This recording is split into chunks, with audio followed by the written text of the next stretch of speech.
অনেক বছর আগে এক জনপদে মানুষ ভুলে গিয়েছিল আল্লাহর পথ। তারা গড়েছিল কাঠের মূর্তি, করত উপাসনা আর হাসত সত্যবাদীদের মুখে। তখন আল্লাহ পাঠালেন একজন নবী, নাম তার নূহ আলাইহিসসালাম। তিনি ছিলেন কোমল হৃদয়ের, ধৈর্যশীল আর সত্যের আলোয় ভরা। নূহ আলাইহিসসালাম দিনের পর দিন, বছরের পর বছর মানুষকে ডাকলেন, তোমরা আল্লাহর পথে ফিরে এসো। তিনি ক্ষমাশীল, তিনি দয়ালু। কিন্তু মানুষ বলল, তুমি তো শুধু একজন মানুষ, তোমার কথা আমরা শুনব না। তবুও তিনি থামলেন না।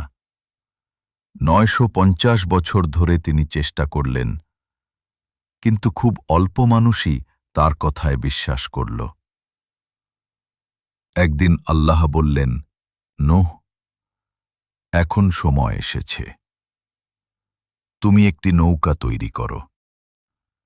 নূহ আলাইহিসসালাম কাঠ কেটে, হাত দিয়ে, ঘাম ঝরিয়ে তৈরি করলেন বিশাল এক নৌকা, আর্ক। তিনি বললেন, এই নৌকায় উঠো যারা আল্লাহর পথে আছো।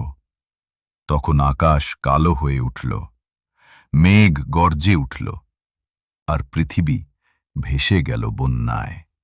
নৌকায় ছিল নূহ আলাইহিসসালাম, তার অনুসারীরা আর প্রতিটি প্রাণীর এক জোড়া। যারা নৌকায় উঠেনি তারা হারিয়ে গেল পানির নিচে। বহুদিন পর পানি কমে এলো। নৌকা থামল এক পাহাড়ে, জুদি পাহাড়ে। নূহ আলাইহিসসালাম সেজদায় পড়ে বললেন, হে আল্লাহ, তুমি আমাদের রক্ষা করেছ, তুমি মহান।